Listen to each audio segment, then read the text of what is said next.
Unity Philippines. Welcome to Unity Philippines Spiritual Center, where all hearts are united in love. Because in love, we truly are one. Unity is a worldwide spiritual movement, a positive path to prosperity, helping people to know and feel their connection with God, the source of all good. We always say that ang Diyos ang pinagmumulan ng lahat ng kasaganaan, lahat ng kabutihan, lahat ng kagandahan. And truly it is. God is the source of all good. And when we know our connection with the source, pag alam natin na kaisa natin ng Diyos, walang imposible, walang hindi maganda, lahat mabuti. The Unity Movement was founded by Charles and Myrtle Fillmore in 1886, and Unity Philippines Spiritual Center is affiliated with the Unity Worldwide Ministries in Kansas City, Missouri, where I trained to become a licensed Unity teacher and then later ordained as a minister. And this is what my vision is, that we can have a school, a spiritual center in every town here in the Philippines so that everyone will benefit from knowing their true self, the Christ within, the God self that enables us to do great things. Spiritual laws or truth are the same yesterday, today, and forever. And Unity's teachings are based on these universal laws. One such truth or law is that we are each a part of that oneness that is God. Iisa lang lahat tayo because we are spiritual beings.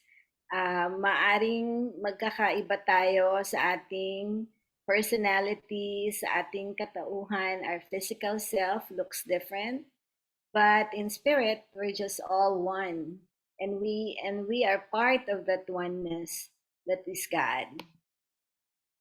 Ang unity ay isang practice, makita ang maganda sa lahat. It is a spiritual discipline of expressing the power of love, the power of God's love that unites us all, which is unity. Spiritual perspective is a way to see the God self, the Christ in us and in others, and increase our awareness of God's power and presence, which is always within us, and which is you and I as us. So palaging nandyan lang ang Christ in us. Hindi nawawala yan. Hindi tayo pwedeng maging separate dyan. Because in spirit that lives, moves, and has its being in us, is always within us. Ang kailangan lang natin ay maging aware tayo na makita natin ang katotohanan sa araw-araw, sa ating ginagawa. Hindi lang sa special occasion, Christ is within. Palaging nandyan sa atin yan. Pagising pa lang natin sa umaga, when we wake up and we take our very first breath in the morning, God is present. And all day, God is. So pag alam natin yan, nagiging smooth ang araw natin. Magiging maganda ang mga ginagawa natin sa araw-araw kasi ang ating awareness, ang ating consciousness, naka-focus sa presence of God in us. In unity, we say that there is only one power, God power, and only one presence, God presence, that is within us, around us, everywhere present. And we say in the affirmation that there is only one power and one presence active in the universe, in my life, in your life, God, the power of good, present all the time. Present So all the time. sabihin nga natin lahat yan, sabay-sabay tayo. Let's give energy to this powerful affirmation of God dwelling within us. And let's say it together, please. there is There only is one only power, one Only power, one power, power, one one presence, one one presence, presence, essence, active active in the active in the universe, universe and in my in my life. in my in life. life. my Life, life, God, God, God, the the power the of the power of good, power of good, good, present present all the all present the present time. time. all the all the all the time. time. time. So pag sinasabi natin yan, active in the universe and in my life, when we claim that sa ating lahat, sa ating buhay, iisa lang ang kapangyarihan na nandito para sa ating lahat. Para sa ating lahat, pero para sa bawat isa sa atin, nandyan yan because bawat isa sa atin, kaisa ng Diyos. Isn't that so wonderful truth to know that we are never alone kahit nasaan tayo? Hindi tayo matatakot because we know that this most powerful presence is within us. Pag na-realize natin yan, pag nakuha natin ang kahulugan ng statement na yan sa ating puso, sa ating kaisipan, napakaganda talaga ng mundo pag nakikita natin because now we know that every living thing, every creation comes from this power within. Nakaisa natin. So anong hindi magiging posible pag meron tayong inisip? In fact, pag meron tayong gusto, sa pag-isip pa lang natin, tapos na. Because in God's time, which is now, everything is now. Whatever we think, syempre, hindi agad nakukuha natin because it takes a process in this physical world. Pero sa kaisipan natin, instant. Kung gusto mong magpunta ngayon sa Cebu, nandun ka agad sa Cebu.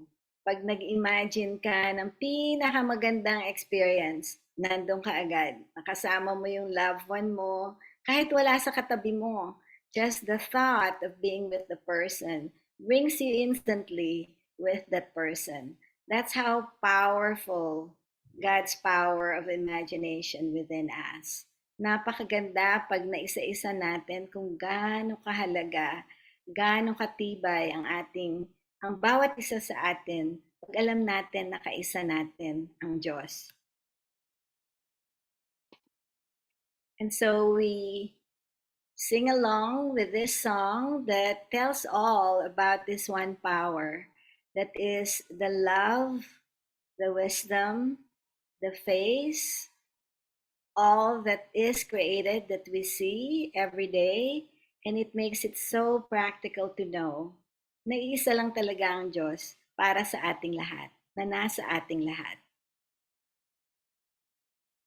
So if we can sing this together, alam ko medyo nahuhuli yata yung ang recording from the song, but let's do it anyway. All of us together as one. Community, we have 5 basic principles, and I have these principles as affirmations of good so that it's easier for us to understand what they are. But the principles are God is absolute good, everywhere present. Nasa atin, nasa sa atin, nasa labas natin, around us, behind us, everywhere present all the time. And God is good. Human beings have a spark of divinity within them, the Christ Spirit within. Their very essence is of God, and therefore they are inherently good. Anak tayo ng Diyos, so lahat ng katangian ng Diyos ay nasa ating lahat. The Christ Spirit, which we call the presence of God, is the very essence of God within. And therefore, each one of us ay mabuti rin. Lahat tayo mabuti because ang kabutihan ng Diyos ay nasa atin. God is good. I am good. Human beings create their experiences by the activity of their thinking. Everything that you can see around us has its beginning in thought. I create good. Gumagawa tayo, nagmumula ito sa isang thought, sa isang pag-iisip sa ating kaisipan. Lahat ng bagay na nakikita natin dito sa ating mundo ay nagsimula sa isang idea, sa isang thought. And everything here starts with our creation by thought. I pray good. Prayer is creative thinking. Sinasabi nga nila, every thought is a prayer. And therefore, ang ating iniisip na maganda para sa iba, pag tayo'y nagdadasal, pag tayo'y humihingi ng kahit anong gusto natin at tayo'y nananampalataya, pag tayo'y nagdadasal ng taimtim, ang connection natin sa God or for this presence within us, this power that's within us, ay mas lalong tumitibay pag nagkakaroon tayo ng connection and when we spend time communicating with God through prayer, meditation, entering the silence, and as we say, every thought is a prayer. So like again, pag gising natin sa umaga, ano bang nasa isip natin? Ano bang magagawa nating kabutihan sa araw na to? Paano ba tayo magpapaligaya ng iba? Because pag nagpapaligaya tayo ng iba, tayo ang maligaya. And that is love, the power of love. The law of love is always giving first. And then we receive what we give. So pag ang inumpisahan natin sa ating kaisipan ay tungkol sa maganda lamang at tungkol sa kabutihan lamang, ang babalik sa atin ay kagandahan at kabutihan din. Kasi kung ating whatever we put out there, we reap back. Whatever we sow, we reap. So, I pray good. And ang pinakamaganda niyan, sa araw-araw, sa bawat galaw natin, sa bawat paghinga natin, pag ating isinagawa ang mga prinsipyo na to, na ang ating pananampalataya ay nakatuon sa Diyos na mabuti, when our faith is centered in a God that is good, and we know that you are good and you claim it, I am good. Then, ang mga gagawin lang natin, maganda talaga, and it is with the flow and in alignment with the flow of God's good that is present within us every moment. Kaya talagang you will create the best. I create good. And because every thought you think is centered in God, and you are always grateful for all the things that's happening to you and around you and to your loved ones, then I pray good. And pinapractice natin yan, nag-iisip tayo na maganda lang, kabutihan lang, at para sa lahat ng kapakanan na kabutihan, then we practice good. Hindi tayo naiinggit, nag-iisip ng masama, we forgive easily. Forgiveness is to forgive and to release ourselves from any hurt, resentment, or anger. Nagiging masarap ang pakiramdam natin pag wala tayong iniisip na galit or kung ano man ang iniisip natin na hindi maganda sa iba. Tanggalin natin yan. That is the practice. Like Jesus said, when you have an enemy, love them anyway. Mahirap, di ba? Pero God's love within us, the Christ presence within us, we can release this anger, this heart, this hurt, or of any kind to the through and from us. Siya rin naman ang gumagawa eh. So, pwede natin yang ibigay sa Kanya, ibigay sa Diyos, lahat ng mahirap sa atin. And we realize that God is good, a very present help. Again, let's all say this together, the affirmation of good. God is good. God is good. I am good. I am good. I am good. I create good. Create good. I pray good. I pray I good. I pray good. I practice good. I practice good. At pag na-practice natin yan, minuto, araw-araw, guess what? We will only reap all good things in our experience. At kahit na hindi maganda, mukhang hindi maganda, we still call it good. Because everything works out for good anyway. The ultimate goal of Unity's 5 basic principles is to help us realize the power and presence of God, the Christ in us, the promise of glory that enables us to do great things and prosper. So itong kapangyarihan ng Diyos na nasa atin, which we call Christ in us, is the promise of magandang buhay, kasaganaan, kagandahan, kapayapaan, lahat ng gusto nating makita sa mundo. We will be able to do those great things. And each one of us will benefit from it. Hindi lang tayo, as we create good things, the world benefits from the good we create.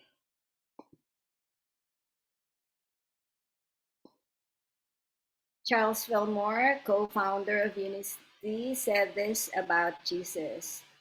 And I know that I've said this last week, but it's worth repeating. Charles Fillmore said that he was more than Jesus of Nazareth. He was more than any man who lived on earth.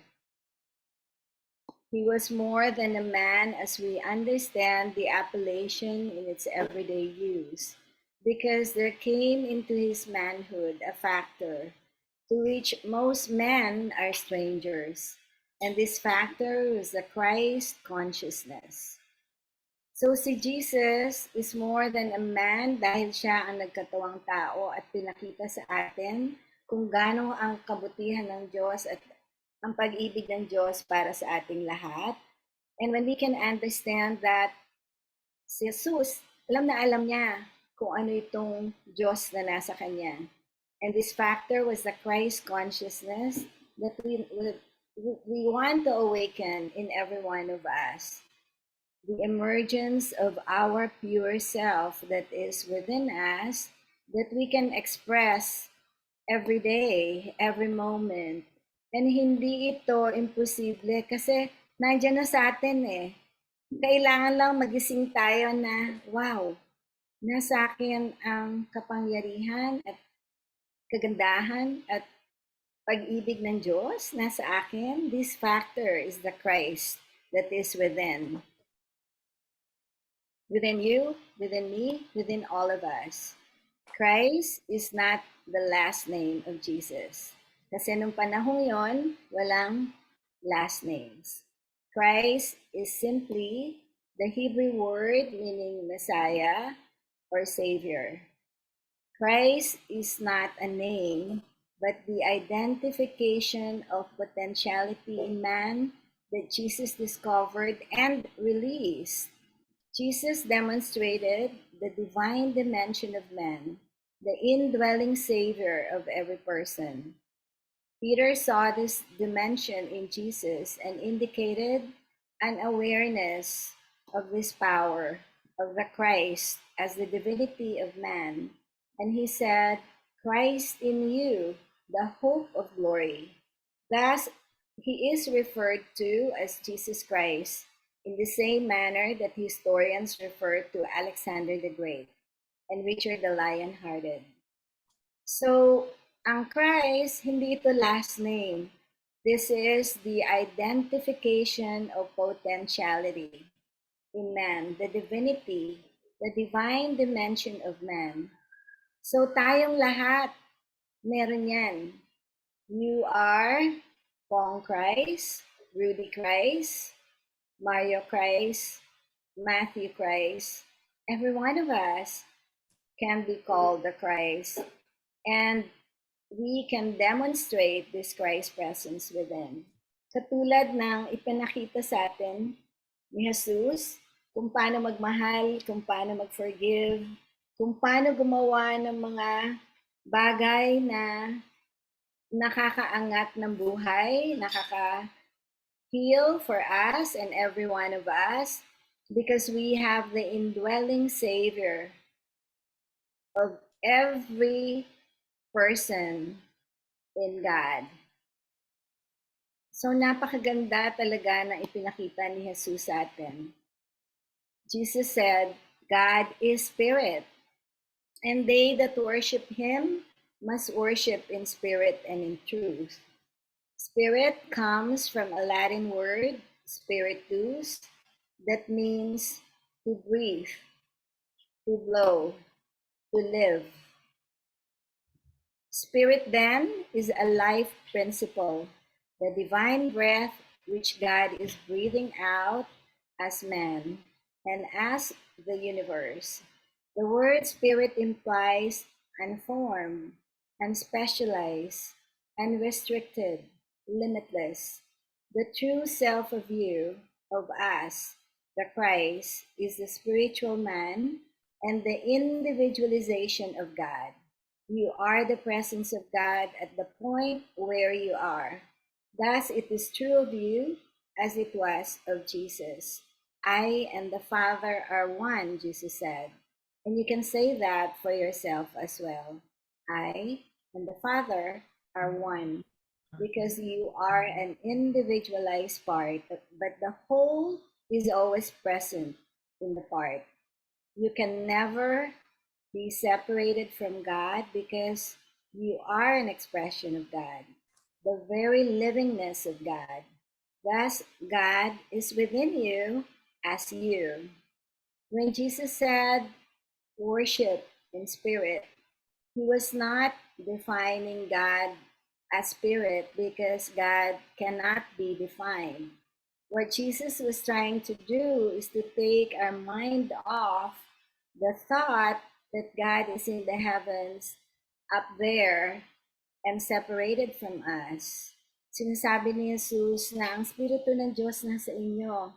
Hindi siya tao na nasa langit na nakatingin sa atin at naghuhusga kung ang ginagawa natin ay tama or mali. He is a spirit that is within every one of us. The spirit that lives, moves, and has his presence in you and I every moment. And so as we breathe in, we take a gentle breath in and exhale slowly, breathing out. There's a wonderful Spirit of God that moves in us, through us, from us, every moment. Ganyan kagaling ang ating katauhan. So if you see yourself as just a physical being, know that you are also spirit, the Christ, a spiritual man. The individualization of God is in you. So bawat isa sa atin nagre-represent ng what the Spirit of God is, made in the image and likeness of God. You are I am. Ikaw lang pwede magsabi ng I am. Hindi ko pwedeng sabihin yung I am mo o yung I am nyo. Ako lang ang pwede magsabi ng ako. Christ's nature is reborn in us through our awareness of I am, which is God power and presence individualized as you and I. Every individual must discover his divinity. Kailangan madiskubre natin yan, the hope of glory, our infinite potential, and choose to activate the process of your spiritual growth. Napaka-importante na malaman natin na spiritual being tayo and that we can grow this infinite potential of power within you, within us. When we know our divinity, our spiritual identity as one with God, then malalaman natin that we truly are one with God and that we can never be separated from God. Kasi tayo na nga yun tayo na nga yung individual representation of God right where each one of us is. The Christ consciousness na gusto nating mabuksan ang ating kaisipan at gusto nating makita sa ating katauhan at sa bawat isa sa atin is the awareness of the power of I am, God's power and presence. So pag sinasabi natin yung I am, hindi natin pwedeng sabihin I am sick. Hindi natin pwedeng sabihin I am hopeless. I am tired. Or yung hindi magaganda na ikakabit natin sa I am. kailangan pag sinasabi natin yung I am, we identify with the power and presence of God. I am power. I am wisdom. I am life. I am strength. Individualized as me. I am the power and presence of God. Individualized as me. This is a good affirmation when you are ready to accept the truth of your spiritual being. So, handaan natin to para pag sinabi natin to, feel natin with a complete knowing and full realization na kaisa natin ng Diyos, the Christ consciousness, the awareness of our I am power, because the realization of this truth empowers you to do the greater works Jesus knew you can do because He already has proven it's true. So pag nakikita natin ang lahat ng ehemplo ni Jesus at sinasabi niya, lahat ng ginagawa ko kaya niyo. Confident siya kasi na-discover na niya eh. Nalaman na niya na pag nalaman niyo, nakaisa niyo ang Diyos na the breath of life that we breathe, that we live every moment is the individual energy of God that is within us, then you know that you can do everything and that nothing is impossible for you. To realize the truth of our Christ nature, God's power as I am, is to know and feel yourself as one with God. I am. It is to realize, as Jesus realized, that we and the Father, the source of all, are not separate but one. God is faith. God is love. God is wisdom. God is order. And our supply for every need. When we cease affirming this as mere words, and we apply its truth to any challenge we may face, we come to the realization of our true I am power in God as our Christ power. I am power in God is our Christ power. And maganda yung i-practice, hindi lang pag sinasabi natin. So many years ago, I was invited to go on a cruise by a friend, and it is a workshop cruise for writing with Wayne Dyer, Greg Baden, and all of these famous writers. And I was in awe to be in the cruise with them. And then one of the times that my friend told me that we were going to go paragliding because that was an off day, and we went out to the sea, and she was to go with me to this paragliding. I had no clue. I had no idea. Di ko alam kung ano yung sinasabi niya. Sounds exciting. And so we were there, and all of a sudden, nung ikakabit na kami sa chain to go up in the sky to paraglide, biglang sabi niya, naku Florence, di ako pala pwede. Ikaw na lang, ibayad na yan, kailangan sumakay ka. Before I could even say yes or no, I was already being strapped to this hook na napakanipis lang na chain, you know, on two sides that you would have to hold on to para pag akyat mo, hindi ka mahuhulog. And it goes way up in the sky, and the boat down below, it is anchored to a boat where two men are making sure that you're good and safe. And I felt na siguro alam nilang ginagawa nila, matagal na nilang ginagawa to. But I was so scared because my friend who's supposed to be with me just left me hanging, literally hanging up in the air. Hindi man lang ako makatingin, I couldn't look down because all I could see was water. And then the wind was blowing in my mind, and I was thinking, wow, I'm just like a kite blowing in the wind. And what if I fall? I don't even know how to swim. So I was scared in the thought, and it was paralyzing just to think, hindi ako pwedeng mahulog dahil hindi ako marunong lumangoy. And then all of a sudden, this thought came to me of Jesus walking on water. And it gave me so much peace because I thought, I know how to walk. I may not know how to swim, but I know how to walk. And I can walk on water. Yun ang biglang pumasok sa isip ko. And then when I looked down in the ocean, it was so calm. It was so beautiful. The beach, the palm trees, picture perfect. Ang ganda-ganda ng mundo. Ang ganda-ganda ng mundo from up where I was looking. And everything was beautiful. The sky was blue. The breeze was refreshing and calm. And just the thought, the strength that gave me is knowing that Jesus walked on water, and I too can walk on water. And I know then that the Christ power within us, when we invoke it all the time, it rescues us from fear because God gave us strength, not weakness or fear. And in the absence of anything that can scare us, we rise confident, claiming the Christ power within.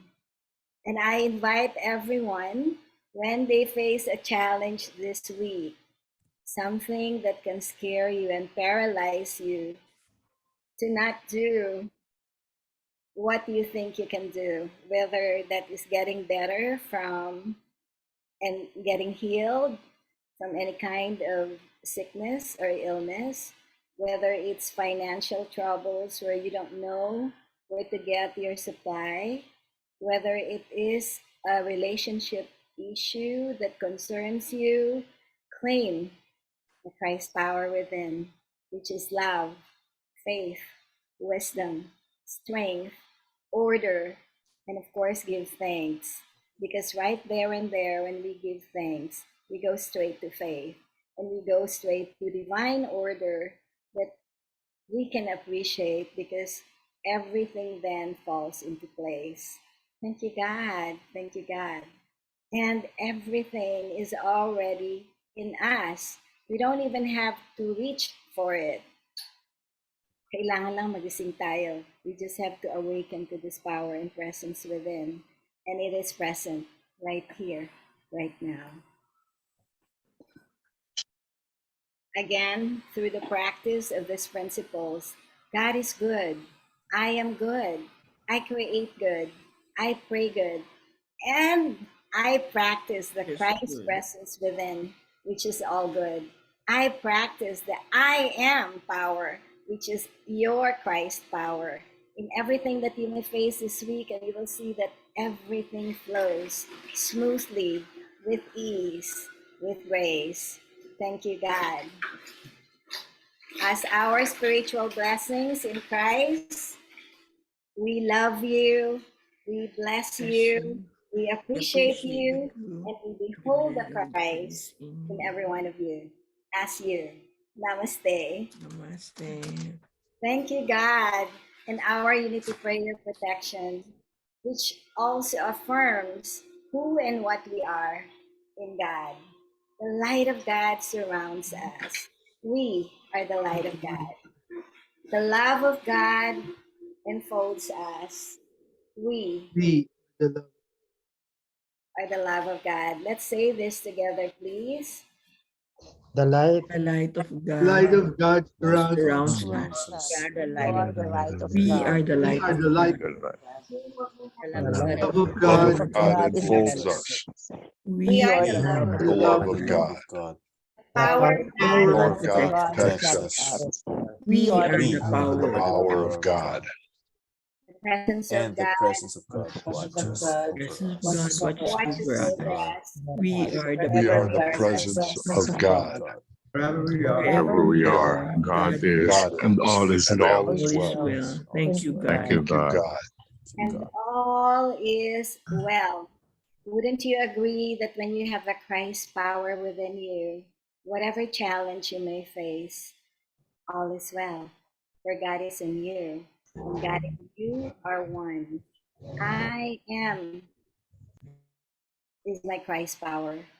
I am is the God name as me.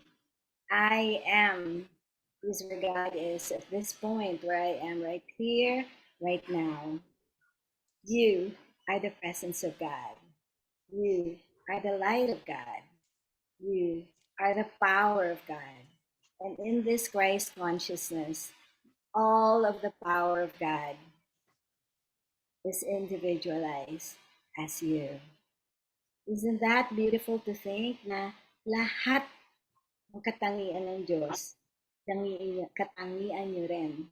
Lahat ng kabutihan ng Diyos, kabutihan nyo at nakapaligid sa inyo. And this presence that watches over us, right here, right now, unites us all together in this gathering. That's why I'm so excited every morning, Sunday morning, that we can do this, because then I know that all of us will get it.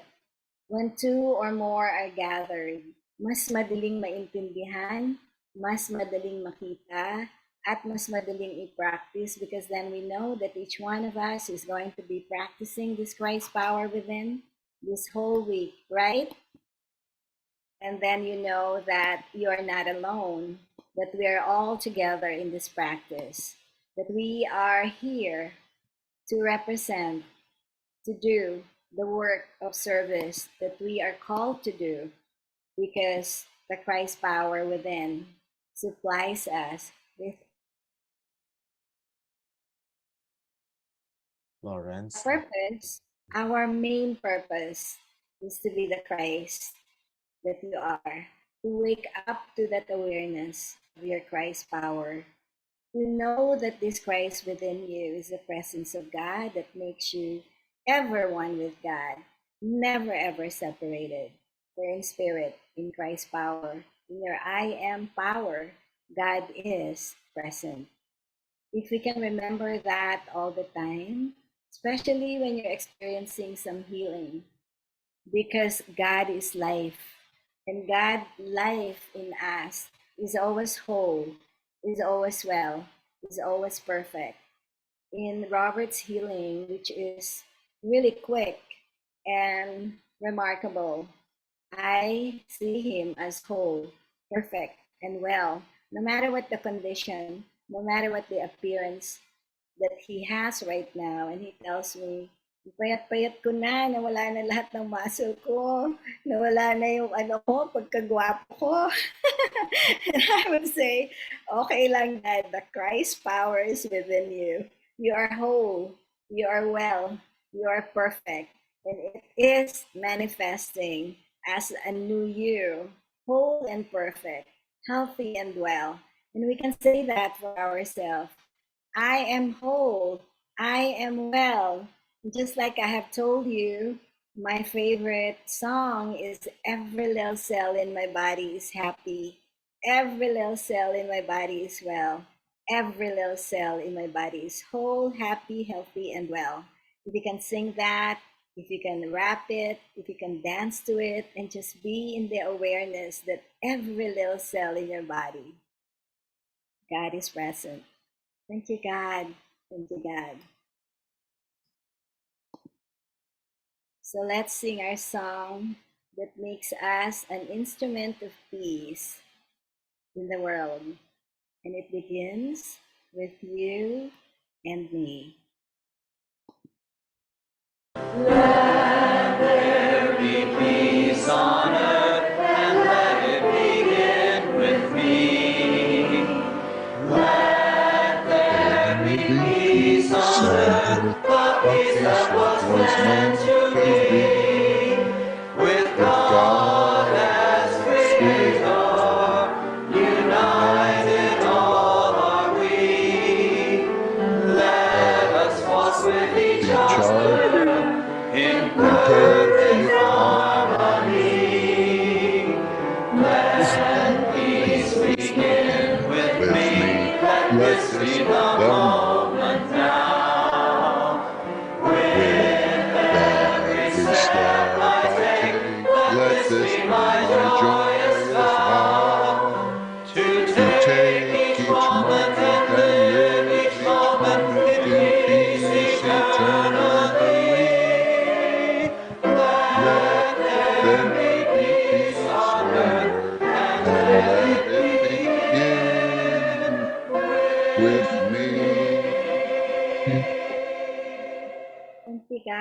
Thank you, God. Thank you, God, that peace begins with us.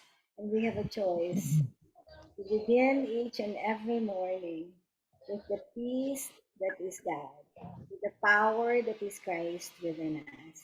Thank you so much, everyone. And let me welcome those who I have not welcomed at the beginning of our service. We're going to do the service every Sunday now at 9, like we are doing right now. And the rest of it will be discussion. So we are now open for discussion, for any comment or anything that you may want to share with every one of us as to maybe how you find your Christ power or what do you think about this power and presence, because for the whole of January, this will be our topic, to open and be aware to this Christ power within us that we can practice every moment, every day, and live in that consciousness of oneness. Can you imagine kung lahat tayo magagawa natin yan, na we live in this awareness, kamalayan, na ang kamalayan natin ay nakafocus lang, nakaisa natin ang Diyos. Can you imagine what kind of good things and what kind of inspiration we will receive to create the best of anything that we desire? And that is possible because the Christ presence is within us. In fact, ang dami-dami na magagandang nangyayari because of this intention that we, the ambassadors and every member of Unity Philippines, become alive in the experience of the Christ power. So one of our teachers from our ambassadors class last year, Reverend Ann Hickey, my classmate from International Ministry Program at Unity of Hawaii, was able to talk to Unity Worldwide Ministries, and she talked about our ambassadors program, and Unity Worldwide Ministries got interested and want to know what our program is para ma-accredit, para magbigyan ng recognition sa Unity Worldwide Ministries. Isn't that wonderful? Wala man lang effort from me, and it is happening. God does the work. I know that God knows what my vision is for Unity Philippines Spiritual Center, that we can all be as ambassadors, spread the message all over the Philippines of God's good, of our oneness with God. And in this oneness, we can do and contribute what we are here to contribute. So, yung mga potential natin na dormant within us, infinite potential that we can now give expression to, is now working in, through, and from us to do just that. Isn't that wonderful that we can do this because we can? Isn't it beautiful that everything that we want and desire is being given to us easily, effortlessly, and with the strength and with the backup of no less than the power of God within? Ang galing, di ba? So, I would like to now hear from anyone, any thought about this Christ power that is very present right here, right now. We open our Florence, should we stop recording or continue lang? Siguro we can continue for a little bit more to hear other people's sharing. Sige. Thank you, Anthony.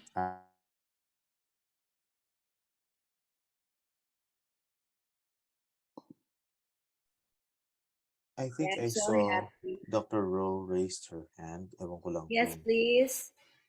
Go ahead, Dr. Rowe. Good morning. Good morning. Thank Good you so morning. much. Good morning. Here. Okay. All right. Before I will start, Reverend, I have a friend who wants to join a unity session. She is currently based in USA. So I'll trust that she will join us next week. And we have the time for California. Where is she in USA? I did not get the state. Maybe she is in Illinois. Maybe in Illinois. So, pagka nasa California, like Shelo is, hi Shell, it is 7 p.m., right Shell? No, right now it's 5. Oh, Oh, 5 p.m. But Kasi- Edith, So Illinois is about 2 hours ahead of us. So, Ayun nga, parang 9. If so it's 9, 7.